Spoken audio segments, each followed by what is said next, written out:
qué nos portamos bien? ¿Por qué actuamos de una manera buena? ¿Por qué hay buen comportamiento? Vamos a dividirlo en 5 cosas, a ver si estáis de acuerdo. A lo mejor tenéis alguna más. La primera es por el tema legal. Nadie quiere ir a la cárcel, ¿verdad? Entonces veo que en España todo el mundo se cuida cuando están el radar, ¿verdad? Cuando viene una en radar, no quieren recibir una sorpresa en el correo. El segundo es la multa social, ¿verdad? O sea, algunas veces haces algo que no requiere la intervención de la policía, pero no está socialmente bien visto, ¿verdad? Entonces, si tú te comportas de esa manera, ya, tus amigos te van a descartar, tu familia va a pensar mal de ti, ya no te invitan a la fiesta, ¿verdad? Y después hay, la tercera razón es conciencia o autoconciencia. O sea, nuestra propia dignidad no me permite rebajarme a este punto. Traiciono mis principios, ¿verdad?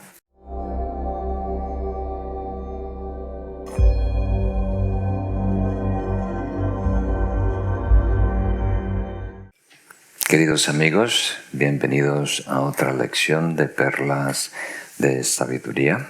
Empezamos con la estrofa número 51 de este bello texto. En la lección de hoy tenemos muchos consejos para aplicar en nuestra vida diaria, particularmente lo que es las relaciones interpersonales. Y empezamos leyendo: aunque su vida esté en peligro, los nobles nunca abandonan su buena naturaleza. Igual que el oro puro que es cortado y quemado, su brillo no se deteriora. Aquí hay un mensaje muy simple, pero a la vez importante. La vida tiene todo tipo de retos. Y a lo mejor la muerte es el reto más exigente. Entonces, usando el ejemplo de la muerte, cubrimos todos los demás, ¿verdad? Y un ser noble, otra vez, es un ser que ha desarrollado todas las cualidades espirituales, ¿verdad? Que ha integrado en su mente la virtud, como la compasión, la paciencia, la generosidad, la buena conducta y demás. O sea, es una persona santa, por decirlo así.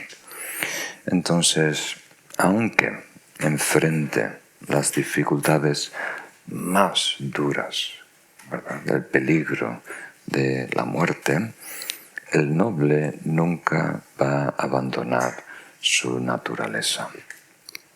Queriendo decir que esto no estamos diciendo que milagrosamente el problema desaparece, ¿verdad? Lo que queremos decir que incluso en esas situaciones de peligro, de exigencia, hay cordura, hay equilibrio, hay razonamiento, hay la habilidad de discernir lo que es bueno, lo que es malo, lo que es beneficioso, lo que es ventajoso. ¿Captan la idea? Normalmente, si no hay equilibrio propio, si no nos hemos adueñado de nosotros mismos, si no hay cierta maestría interna, entonces lo que está sucediendo afuera manda sobre nosotros. Las circunstancias dictan cómo nos sentimos dentro. Y cuando más es importante operar bien, pensar bien, decidir bien, en ese momento somos los menos capaces de tener una mente clara, porque nos ganan las emociones. Las emociones se apoderan de nosotros, hacen mucha palanca y distorsionan nuestra percepción. Me hice algunas notas para compartir contigo. Entonces, podemos verlo como una correlación, ¿verdad? Una relación. En la medida que hemos desarrollado equilibrio atencional, equilibrio ético, algunas veces podemos usar conativo, o sea, adueñarnos de nuestra voluntad, equilibrio afectivo o emocional, equilibrio cognitivo, nuestra percepción de la realidad. En esa medida, independiente de la tormenta que estamos enfrentando, uno tiene estabilidad interna, uno no se marea dentro, ¿verdad? Entonces podemos decir que en este contexto, desarrollo personal, ¿verdad? Madurar como persona, crecer en el camino, es equivalente a libertad. Cuanto más desarrollados estemos, más entrenamos nuestra mente en estas cualidades, más libertad debemos tener. ¿Libertad de qué? De 4 cosas.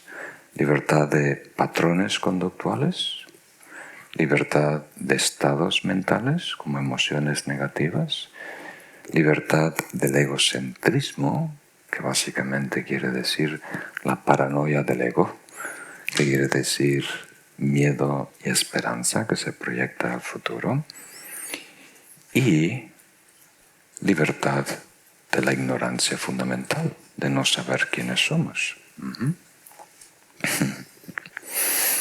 Entonces, este es un mensaje alentador, si lo escuchamos bien, si lo entendemos bien. Aquí, cuando Sakya Pandita está resaltando las cualidades del santo, de la santa, de los seres nobles, de los grandes practicantes, es para reconocer ese potencial en nosotros y activarlo. O sea, todos tenemos derecho a crecer y madurar, ¿verdad? Tenemos que dar pasos en esa dirección. Y como suelo decir, cuando estamos apreciando estos maravillosos seres, no queremos decir que descendieron del cielo con alitas, que son una anomalía, que es algo raro y curioso que salió de la nada o que viene de otras vidas, ¿verdad? Estamos resaltando las cualidades que tiene todo ser, solo que algunos son valientes y se ponen a trabajar en sí mismos y crean un cambio, una mejora significante. Y seguramente si tomaste algún curso en línea, me has escuchado usar el ejemplo del gran guitarrista Segovia que dice: estoy entrenando, practicando, año tras año, década tras década, uñas rotas, dedos sangrando, y ahora me llaman genio. ¡Qué insulto! ¿No os parece? Queriendo decir que al llamar a alguien genio o genia, puede que indirectamente estemos desvalorando, desprestigiando su esfuerzo, el mérito que han ganado ellos por hacerlo.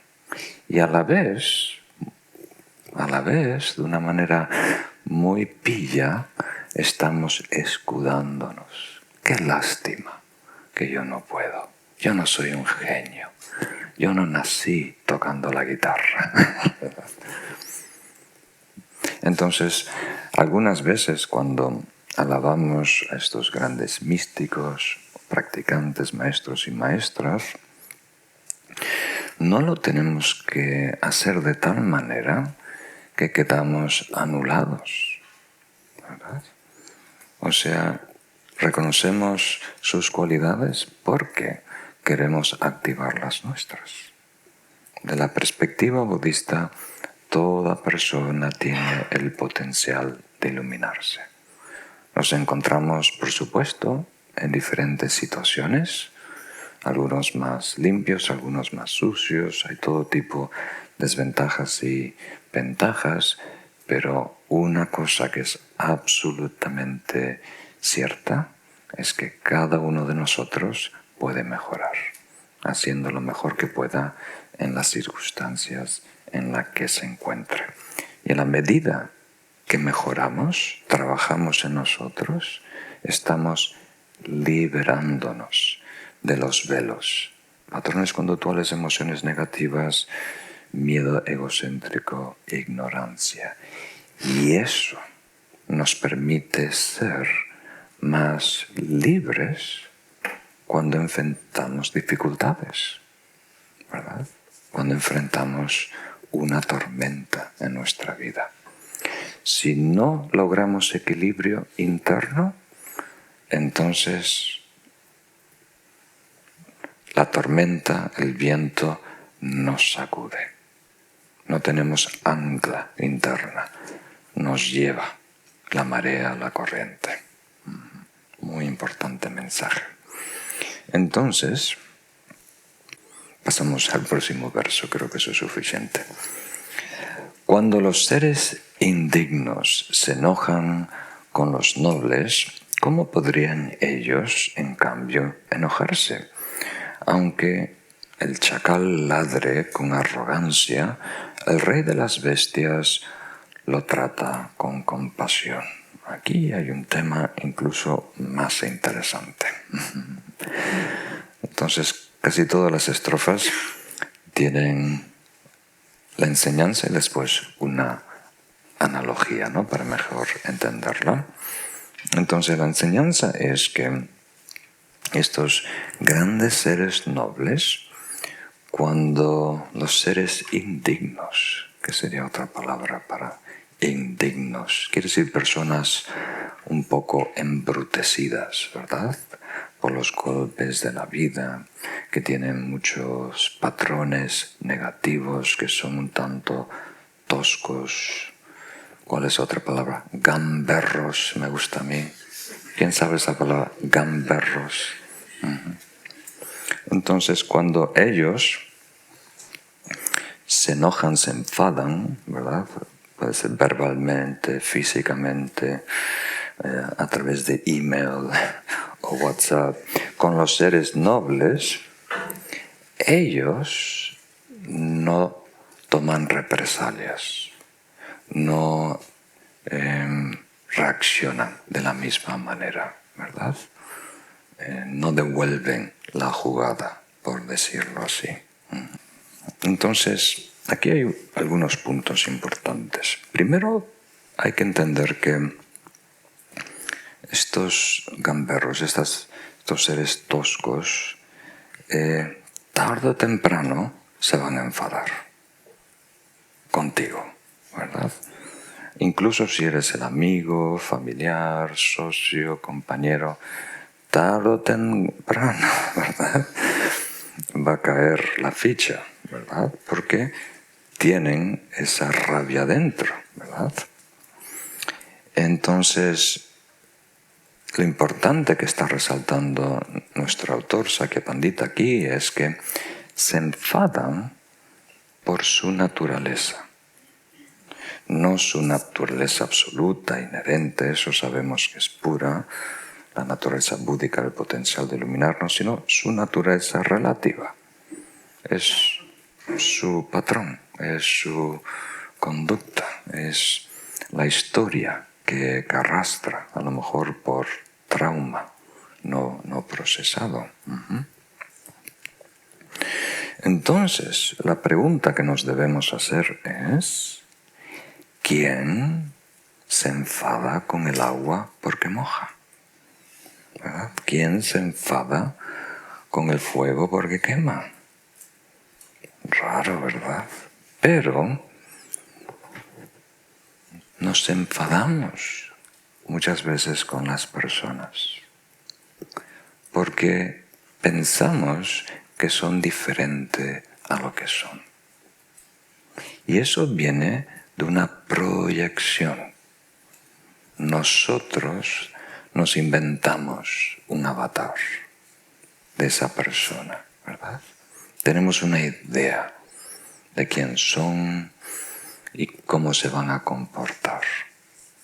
Y muchas veces eso no coincide, ¿verdad?, con la realidad. Entonces, vamos a descubrir que el problema muchas veces es en tener expectativas irrealistas. Ser demasiado romántico, ¿verdad? Si fuéramos más pragmáticos, más realistas, entonces no nos sorprendería de mal manera algo que es predecible, algo que lo deberías ver venir hace 1 kilómetro, ¿verdad?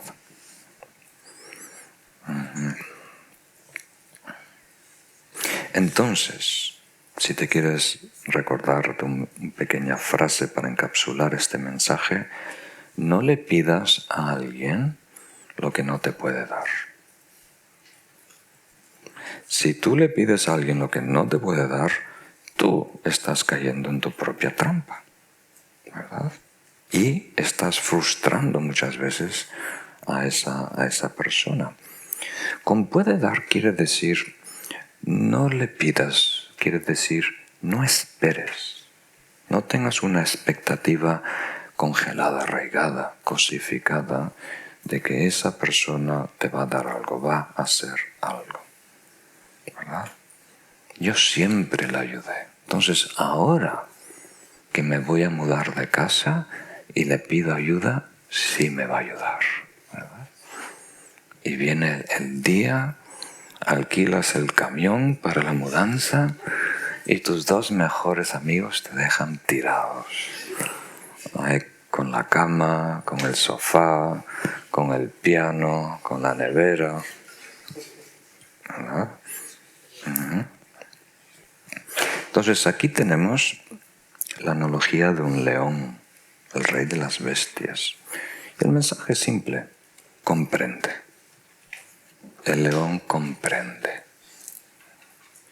lo que está haciendo el chacal, que está ladrando con arrogancia o por arrogancia. Entonces no se siente amenazado, no se siente ofendido, es simplemente la inmadurez típica de la arrogancia. Entonces, aquí tenemos una muy buena pista que nos da Sakya Pandita. La ira está relacionada con la arrogancia, curiosamente. La ira viene de la falta de la paciencia. Y la falta de la paciencia viene de creer que tu idea es más veraz que la realidad. Imagínate. Lo vemos en cámara lenta. Tenemos una idea, un plan. Este domingo voy a hacer tal cosa, ¿verdad? Y cuando llega el día y vas a ese encuentro o empiezas a conducir en esa dirección, pasa algo inesperado que no planificabas, ¿verdad? En ese momento puede suceder una de 2 cosas. O tú dices, esta es la realidad, la acepto, hoy hay tráfico, la acepto, he pinchado, la acepto, mis amigos no me ayudan a la mudanza, ¿verdad? Lo que sea. O te resistes y dices, no, aquí mando yo sé lo que es verdad, yo sé lo que debe ser. y empujas, ¿verdad? Tratas de imponer. Y el ejemplo más ridículo que se me ocurrió que compartí con ustedes antes es: llegas a las vías de un tren, se baja la barrera y empieza a pasar el tren, y alguien en esa cola toca el claxon, ¿verdad? Entonces parece confusión, pero de acuerdo a las enseñanzas se encadena una serie de eventos que nacen con la arrogancia, donde no cedemos a la realidad, tratamos de pelear, ¿verdad? Que tocando el claxon, de repente el ingeniero del tren, se dice en castellano, va a dar marcha, va a doblar, va a parar, va a ir marcha atrás, el tren va a libertar, se va a abrir un túnel, algo va a pasar, pero yo tengo que llegar a la hora prevista. Entonces, la arrogancia es una enfermedad que se desemboca finalmente en la ira. Y, por favor, aquí no estamos hablando de acción, estamos hablando de un cambio de actitud, ¿verdad? Entonces, si alguien tiene un comportamiento dañino, ¿verdad?, hay que tomar las medidas necesarias, ¿verdad? Incluso llamar a la policía si es necesario. Hay que poner límites a personas que son abusivas. Entonces, nuestra acción verbal, física, se tiene que acoger a la situación, ¿verdad? Aquí estamos hablando de la actitud, de la actitud. Eso es lo más importante. O sea, de no enojarte cuando te sientes maltratado, despreciado, atacado por los demás. Eso es lo más importante, no responder el juego. Si no estamos muy presentes, ¿verdad?,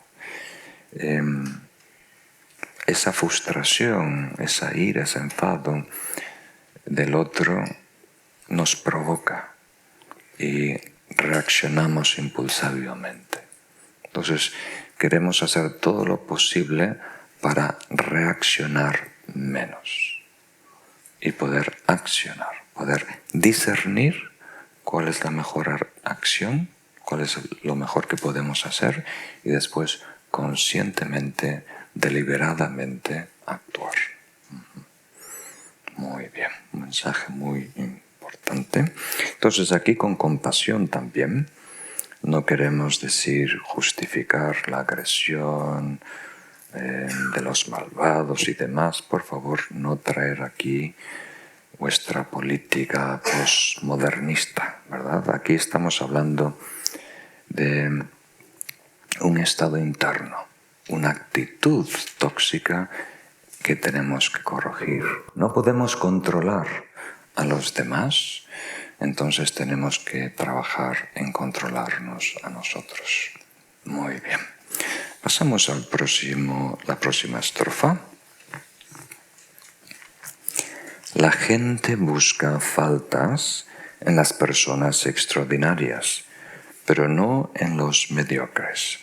Mientras la gente se fija en las joyas preciosas, ¿quién se interesa en un trozo de carbón? Esa es una linda analogía también. Entonces, la pregunta es, ¿por qué buscamos faltas en los buenos, en estos seres extraordinarios? Se me ocurren 3 razones. La primera es, lo vemos como una amenaza a nosotros, sus cualidades. La segunda es, le hemos etiquetado como nuevo, como bueno, y ahora tenemos ciertas expectativas. Y la tercera es es la mejor excusa para comportarnos mal. Vamos paso por paso. Primero, solemos estar criticando a todos, ¿verdad? Eso es típico. Nos criticamos a nosotros mismos, criticamos a todo el mundo. Aquí se está destacando un aspecto de la crítica que es incluso más dañina. Y de todo lo que puede irritar al egocentrismo, a nuestra falsa sensación de superioridad, de ser más importantes, más merecedores, no hay nada más irritante que ver a otra persona exitosa, a otra persona feliz, a otra persona haciendo las cosas bien, ¿verdad? Nos irrita, ¿verdad? Entonces tenemos que rebajar a esa persona, ¿verdad? La vemos demasiado alta y por implicación, por esta competitividad que tiene el egocentrismo, eso aparentemente nos rebaja. Es una mala interpretación, porque como dije antes, notar las cualidades en alguien noble debería darnos más esperanza sana, ¿verdad? Nos debe alentar, inspirar a ser mejor persona, ¿verdad? Y desarrollar esas cualidades. Pero esta actitud tan pobre del egocentrismo lo ve como una amenaza por la energía tóxica de la envidia. Y la segunda es, si alguien es bueno, entonces eso quiere decir que yo puedo hacerlo también, y eso es inconveniente, ¿verdad? Por ejemplo, muchas veces personas se acercan, se enteran que yo soy vegetariano, ¿verdad? Y intentan, ¿cómo diríamos?, ver faltas, ¿verdad? Seguro que tienes suficiente proteína, seguro que tienes vitamina B12, seguro que esto, seguro que lo otro. Porque si de alguna manera alguien con otro estilo de vida o con otra dieta es sano, está contento y alegre, entonces eso pone en jaque nuestro proyecto, nuestra idea. ¿Tiene sentido? Entonces ver que otro es bueno, puro, sano, eso de alguna manera es una amenaza para nosotros. Y si le podemos encontrar faltas, errores, algo negativo, eso nos reconforta. Yo no tengo que hacer esto porque no es tan perfecto como dicen, no es tan puro como dicen. Y la otra es, a lo mejor la que está resaltando el autor, es cuando etiquetamos a alguien como bueno, no solo una simple pasajera etiqueta, sino le imputamos una existencia inherente, ¿verdad? Entonces hay más contraste al ver una falta.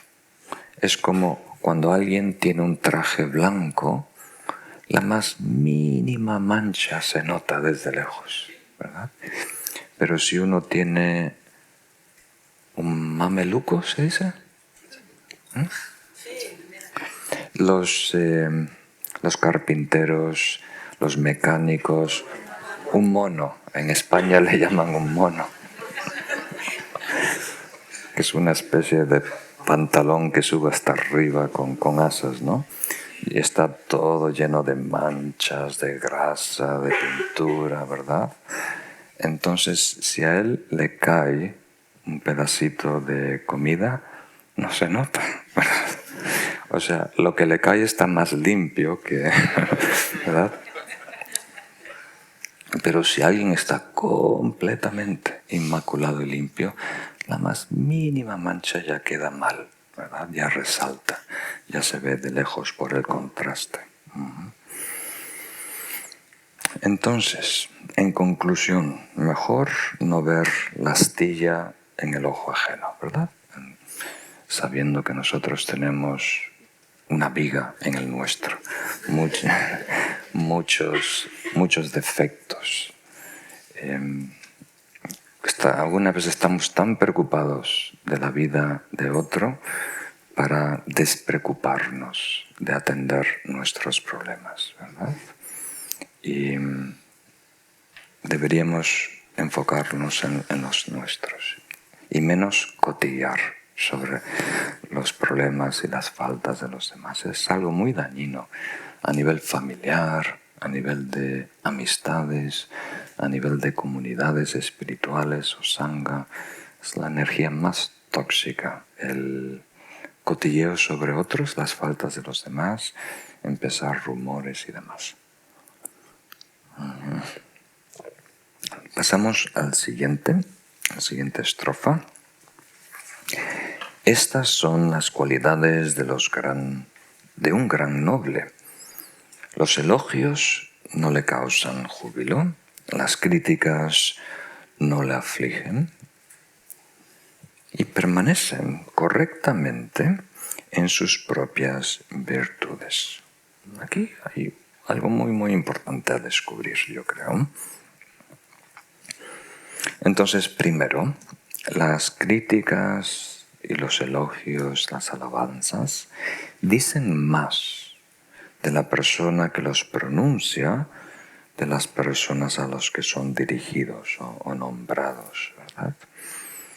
Porque lo que nosotros criticamos o lo que nosotros alabamos habla mucho de nuestras prioridades, de nuestros valores, de lo que nosotros podemos percibir, en donde hemos puesto el acento que estamos resaltando.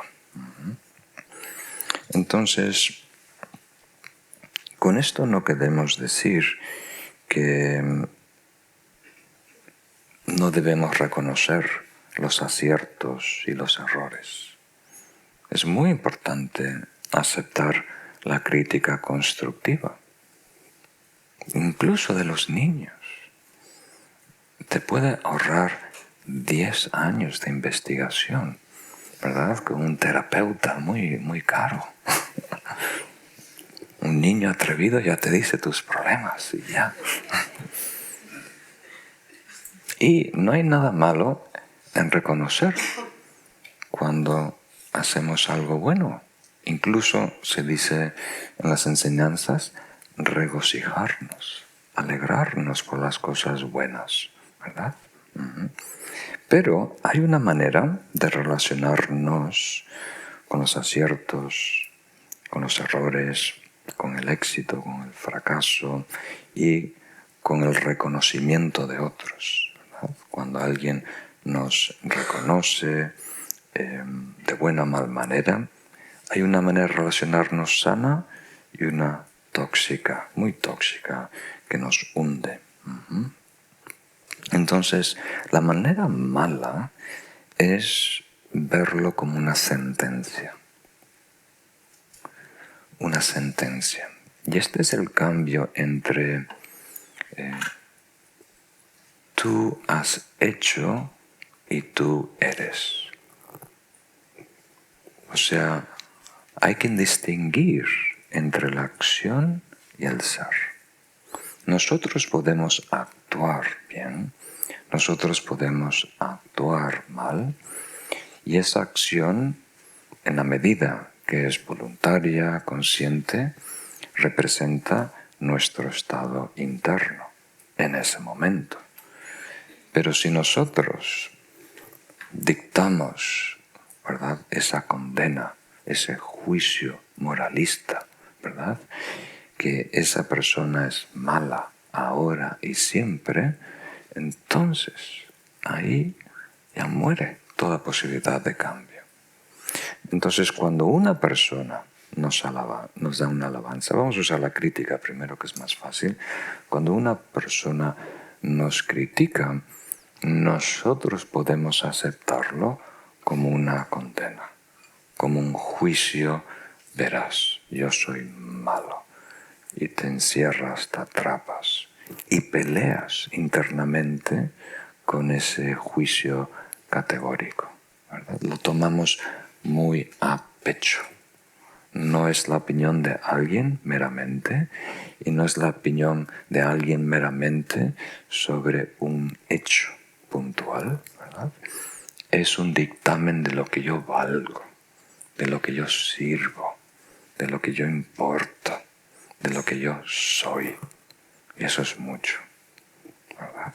¿Captan esa idea? Entonces, si no estamos preparados, ese tipo de palabras pueden aplastarnos por días, semanas, meses, años o décadas, ¿verdad? Preparados, ¿qué quiere decir? Tener una autoestima sana. Tener una autoestima sana. Si estamos muy huecos, muy vacíos, muy vulnerables, entonces esas palabras las vamos a tomar a pecho. Muy bien. Entonces, dos cosas. Aquí no estamos diciendo si es verdad o mentira, ¿verdad? Ese no es el caso. Verdad o mentira. Aquí es la relación con la crítica y la alabanza. Si es puntual, contextual, sobre algo que hice o no hice, o si es un dictamen que me está definiendo una vez y por todas lo que valgo y quién soy, ¿verdad? Hay que tener cuidado de no caer en esa segunda modalidad, en esa trampa. Podemos amplificar esta enseñanza. Ahora está hablando de alabanzas, elogios y críticas, que son un par de 4 pares de los 8 dharmas mundanos. ¿Cuántos habéis escuchado de los 8 dharmas mundanos antes? Algunos, muy poquitos. Entonces son 8 estrategias que emplea el egocentrismo para compensar, ¿verdad? Entonces, al no tener acceso a una felicidad genuina, incondicional, entonces buscamos la felicidad fuera, ¿verdad? Una manera es buscando elogios y evitando críticas. Otra manera es buscar adquirir cosas y títulos, ¿verdad? Y pelear contra la pérdida, ¿verdad? O regalar o ser generoso. Eso es el segundo par. El tercer par es buscar fama, ¿verdad? Ser importante, destacarse y pelear contra el descuido, el abandono, ¿verdad? Ser ignorado.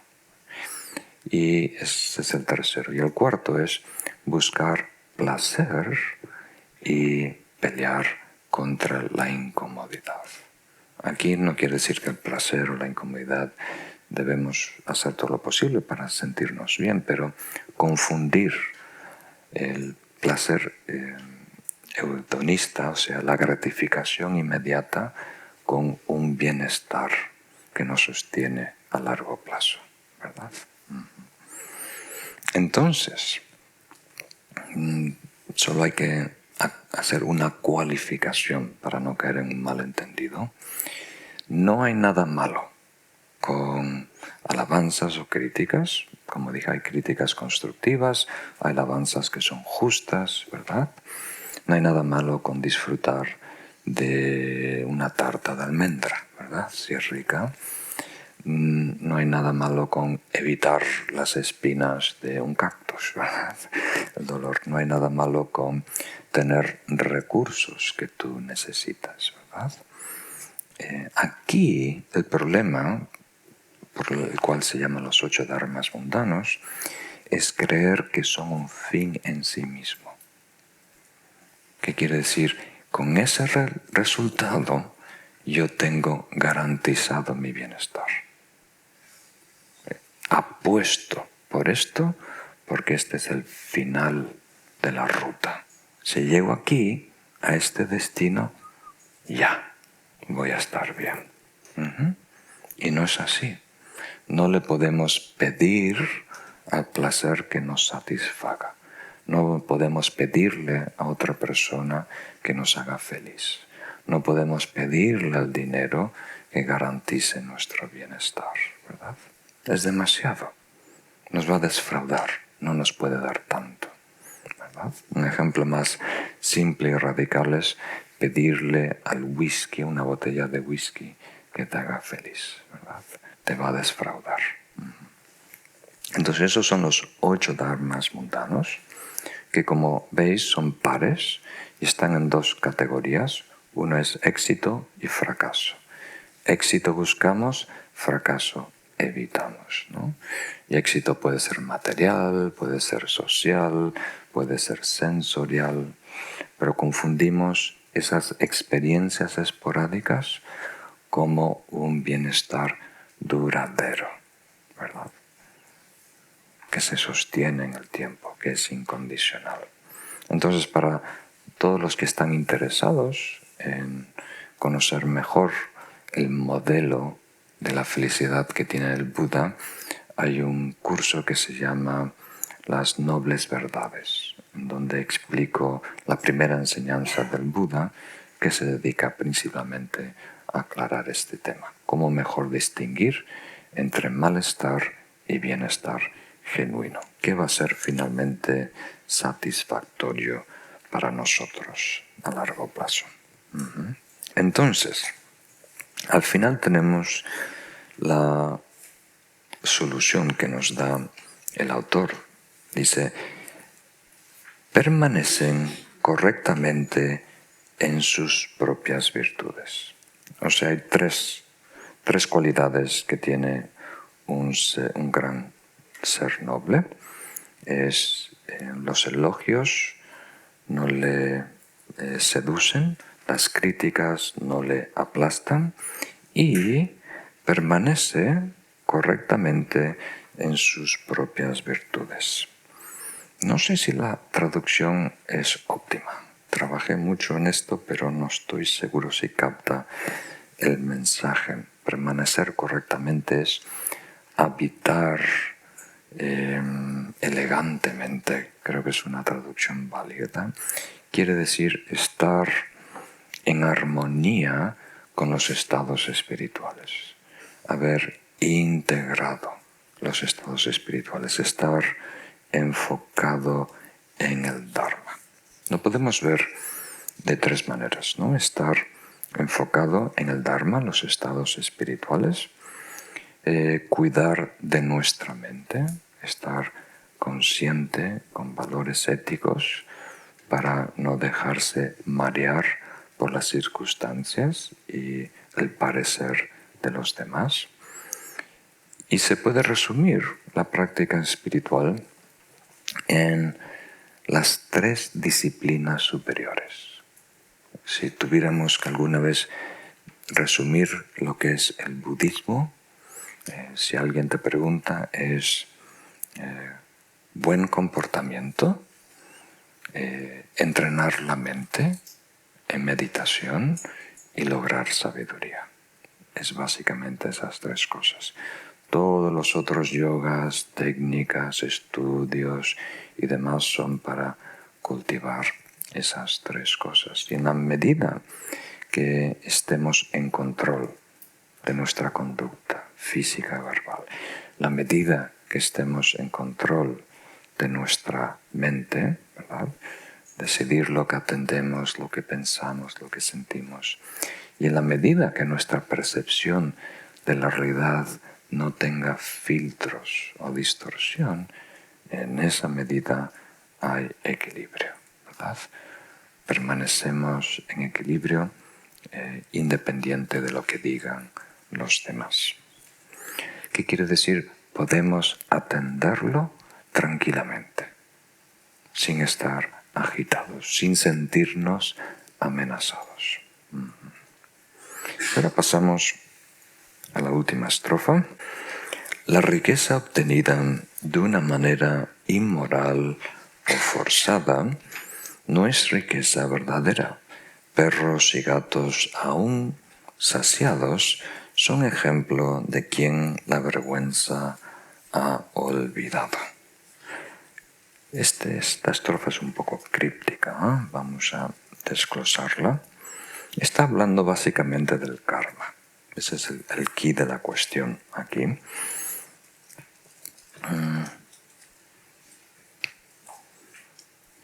Entonces nos dicen primero el significado y después las implicaciones.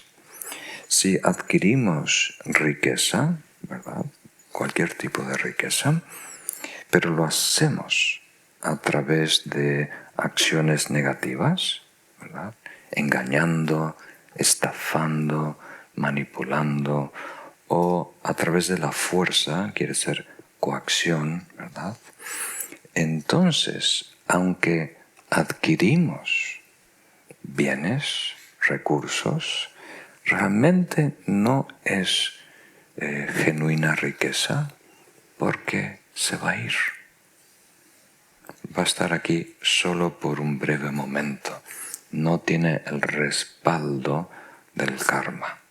Lo único que necesita el karma es tiempo para poner las cosas en su sitio. Entonces, si nosotros manipulamos, engañamos y tomamos ventaja, esa ventaja no es estable, no va a perdurar en el tiempo. Y esa riqueza no nos ennoblece, ¿verdad? Se convierte en algo que nos empeora, invita a la corrupción, problemas familiares, quién va a recibir la herencia, ¿verdad? Envidia de socios, ir a la corte por demandas, invita a muchos problemas, ¿verdad? De repente estás rodeado de moscas, ¿verdad? Y la analogía es un poco extraña para nuestra cultura, que amamos tanto a los perritos y gatitos, pobrecitos. Dice, perros y gatos, aún saciados, con la panza llena, sí son ricos de tener mucha comida, mucho alimento, mucha nutrición, pero no son un ejemplo de alguien que tiene bienestar. Son un ejemplo de un sinvergüenza, porque han matado un animalito, ¿verdad?, para comer eso, o han robado esa comida, o han comido cosas basuras. O sea, en ese entonces los perros y gatitos eran callejeros, ¿verdad? Era raro que alguien tenía una mascota con shampoo en casa, y cosas así, ¿verdad? Entonces se tenían que buscar la vida en los callejones. Entonces si veíamos uno con la panza hinchada, así patas para arriba, extasiado por lo que había comido, realmente quiere decir que es el más sinvergüenza de todos, ¿verdad? El más trampón de todos. Entonces, ¿por qué nos portamos bien? ¿Por qué actuamos de una manera buena? ¿Por qué hay buen comportamiento? Vamos a dividirlo en 5 cosas, a ver si estáis de acuerdo. A lo mejor tenéis alguna más. La primera es por el tema legal. Nadie quiere ir a la cárcel, ¿verdad? Entonces veo que en España todo el mundo se cuida cuando están el radar, ¿verdad? Cuando viene una al radar, no quieren recibir una sorpresa en el correo. El segundo es la multa social, ¿verdad? O sea, algunas veces haces algo que no requiere la intervención de la policía, pero no está socialmente bien visto, ¿verdad? Entonces, si tú te comportas de esa manera, ya, tus amigos te van a descartar, tu familia va a pensar mal de ti, ya no te invitan a la fiesta, ¿verdad? Y después hay, la tercera razón es conciencia, o autoconciencia. O sea, nuestra propia dignidad no me permite rebajarme a este punto. Traiciono mis principios, ¿verdad? Entonces, a lo mejor la ley no lo cuenta, a lo mejor mis amistades no saben, pero yo, ¿verdad? Yo no voy a estar cómodo con mí mismo comportándome de esta manera, ¿verdad? La cuarta puede ser compasión, ¿verdad? Queriendo decir, si yo actúo mal, voy a dañar a alguien, voy a causar sufrimiento a otros. Y eso no es aceptable. Para mí, que estoy en el camino del amor, el camino del Bodhisattva. Y el quinto, por último, es karma. Una vez que comprendes cómo funciona el karma, entonces es como dispararte en el pie, ¿verdad? Es como causarte daño a ti mismo. ¿Tiene sentido? Es muy ilógico, muy tonto, incluso la persona más egoísta, ¿verdad? No se quiere hacer daño a sí mismo, ¿verdad? ¿Tiene sentido? Incluso los masoquistas no se quieren hacer daño, invitan a un sadista que haga daño por su...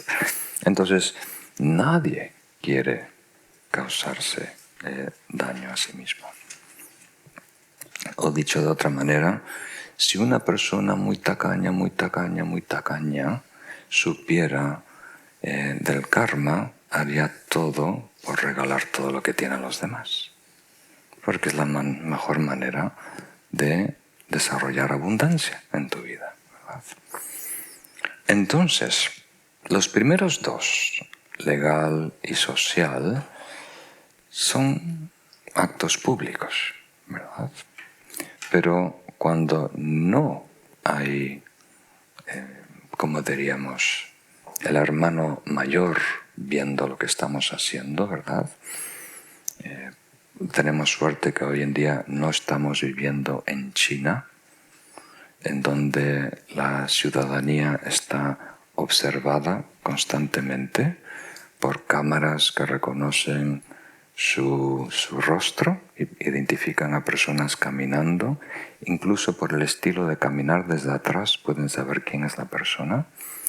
Y después hay un valor social, y si esa persona cruza la calle, mitad de calle, ¿verdad?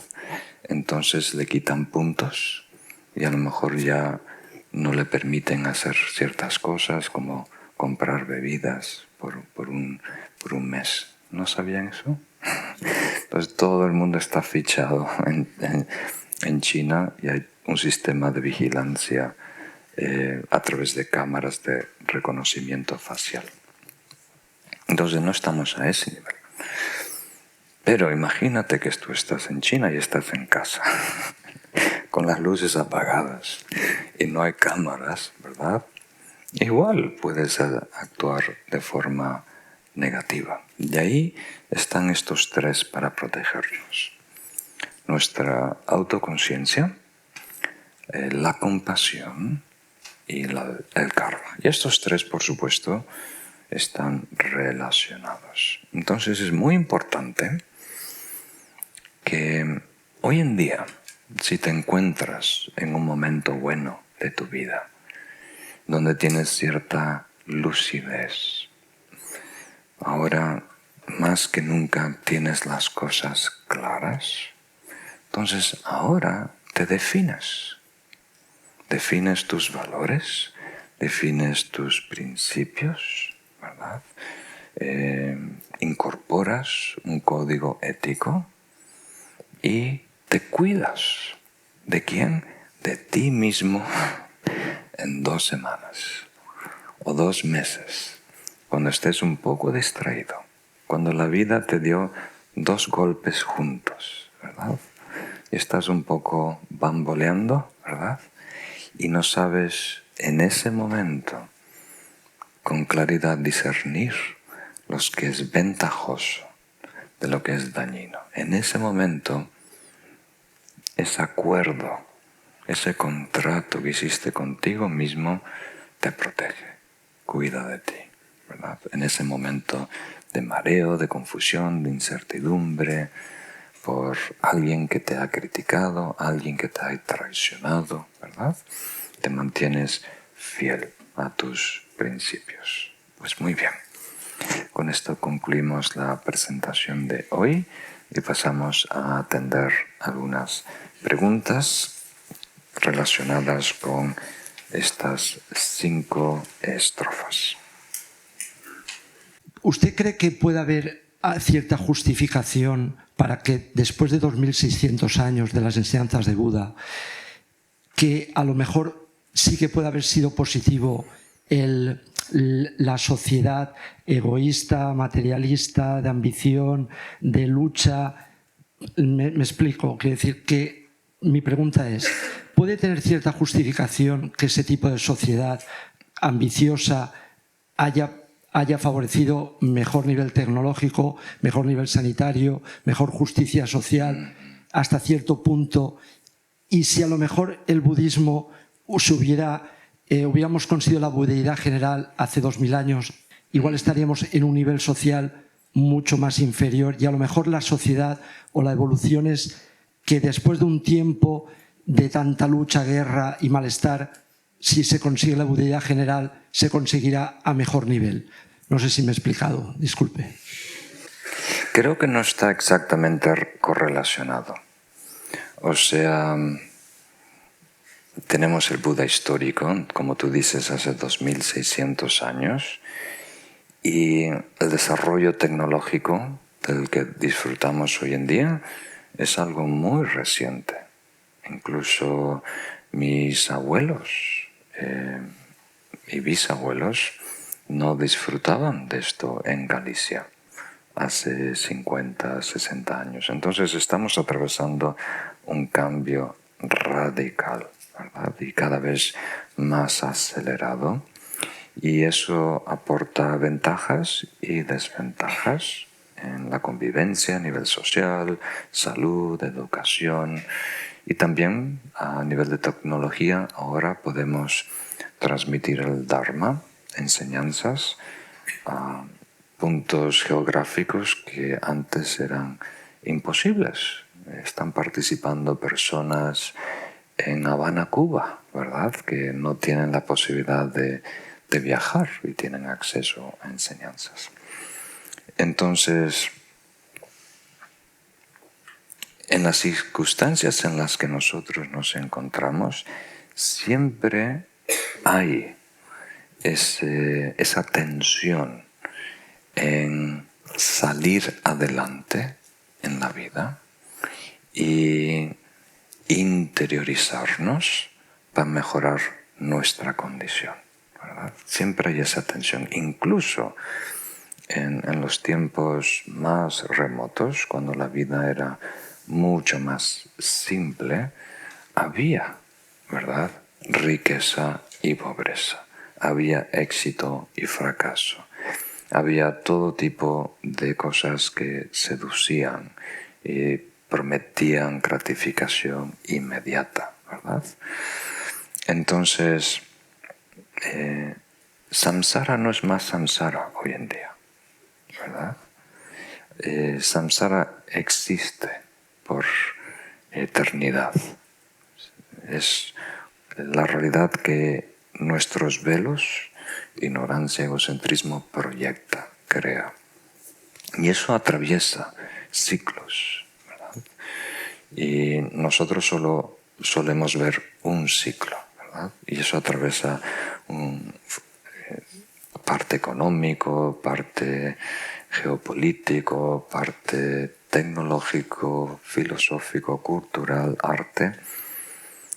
Entonces, algo que me ha ayudado a mí, a lo mejor te puede ayudar a ti en esta pregunta, es tomar una perspectiva mucho más amplia, ¿verdad? Y a mí me ayudó tener una experiencia en un cerro en Uruguay. Uruguay no tiene muchas montañitas, entonces uno de los poquitos, y subí con mi primo arriba. Estuvimos caminando 3 o 4 horas para llegar arriba, no era muy alto. Y encima de ese cerro vi una tormenta, ¿verdad? Y era muy curioso porque era una tormenta compacta, ¿verdad? Entonces se movía en el horizonte. Entonces desde ahí veíamos un pueblo, una población en fiestas, colgando ropa, preparando su picnic, asado, ¿verdad? Sin saber que en 15 minutos todo el mundo tenía que estar corriendo a sacar la ropa, a tapar el asado, ¿verdad? Y en el otro ya pasó el agua, están saliendo la gente de la casa a recuperar lo que pudieran. Entonces, algunas veces estamos tan dentro de esa tormenta que no consideramos el ciclo.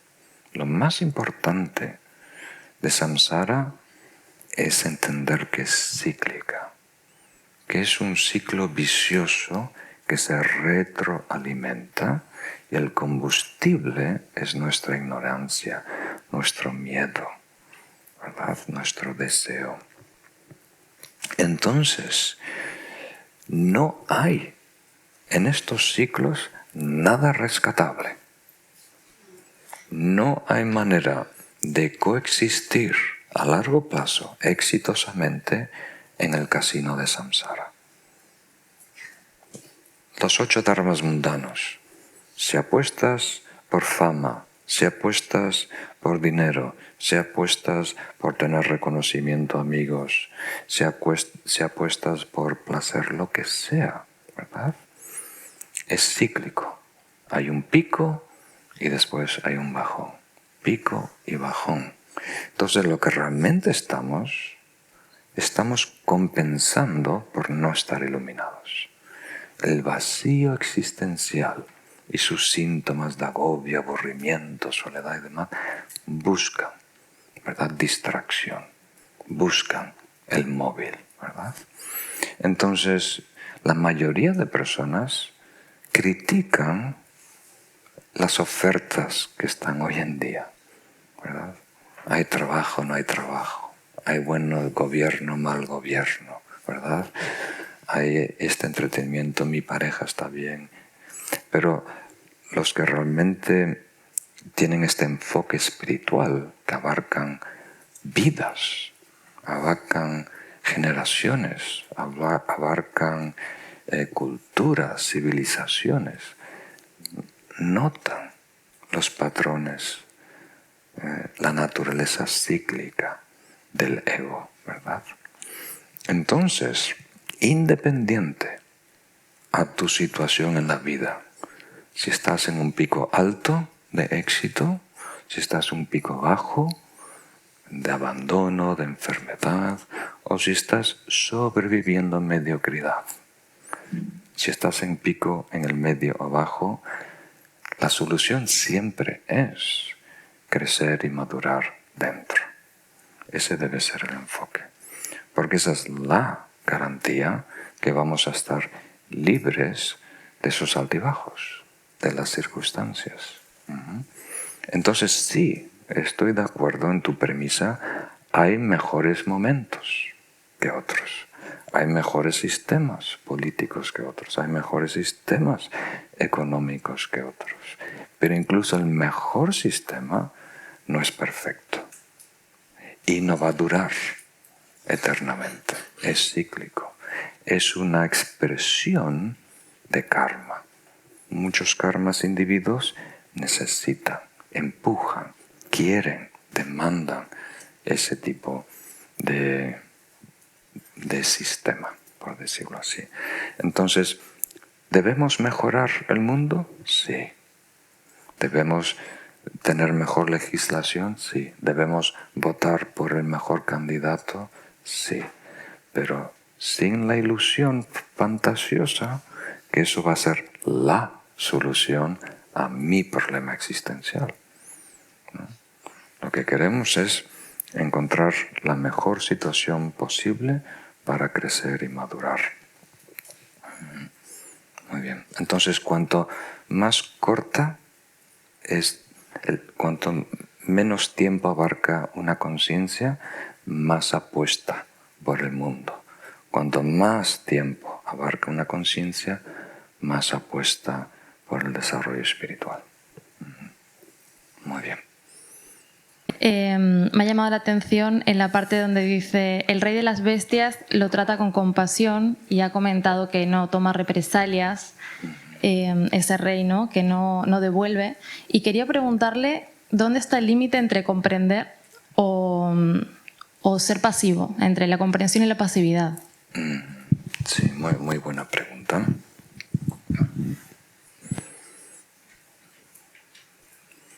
Si hubiera un pecado para el bodhisattva, el guerrero espiritual, es la indiferencia, el no hacer. Eso es lo peor posible de la perspectiva del bodhisattva. Y más allá del guerrero espiritual del bodhisattva, es mejor errar que no hacer. Porque si cometes un error, por lo menos estás moviendo cosas que van a crear un cambio, ¿verdad? Van a embarajar las cartas y vas a tener otra mano, otra situación con la que trabajar. O sea, no cometer errores a propósito, pero es mejor arriesgar y hacer nuestro mejor intento que cruzarnos los brazos y decir no vale la pena. Yo no valgo la pena, mi vida no vale la pena, el mundo no vale la pena. Eso es lo peor, esa apatía, ¿no? Entonces, paciencia es la calma que surge cuando nosotros aceptamos a otros, aceptamos el tren, aceptamos la situación, ¿verdad? No hay una lucha fútil con la realidad. Pero una vez que aceptamos el presente, ahí tenemos que ver cómo actuar, cómo contribuir, qué podemos mejorar, ¿verdad?, en esa situación. Entonces, muchas veces las cualidades espirituales se codifican socialmente en una cultura. Y el hecho de callarse y tolerar críticas, ¿verdad?, abusos, no es siempre bueno. Es una codificación, una conducta cristalizada. La paciencia es un estado interno que se puede expresar de muchas maneras. La compasión es un interés por aliviar el sufrimiento de todos, ¿verdad? No es abrazos, caricias, mimos necesariamente. La compasión te puede dar una patada en el trasero, ¿verdad? Algunas veces para ayudar a alguien hay que sacarlo del fuego, a empujones, ¿verdad? Entonces, no queremos ser, como diríamos, no sé esta palabra en castellano, mic. Mic. No, mic quiere decir débil, apaciguado, no valiente, ¿verdad? Sí, algo como cobarde, pero al estar un cobarde que se instala, se convierte... Eso, gracias por vuestra ayuda. diccionario interactivo. Entonces, en conclusión, sí, el error más grande es ser indiferente. Vamos a ver que muchas veces no se puede actuar en esa oficina. No puedes implementar cambio con tu amiga, ¿verdad? Pero puedes contribuir de otra manera, por lo menos siendo un mejor ejemplo, ¿verdad? No todo tiene que ser inmediato. Esa inmediatez que requiere el egocentrismo es normalmente lo que causa fricción. Muy bien, podemos concluir aquí, si queréis, con un poquito dedicando el mérito.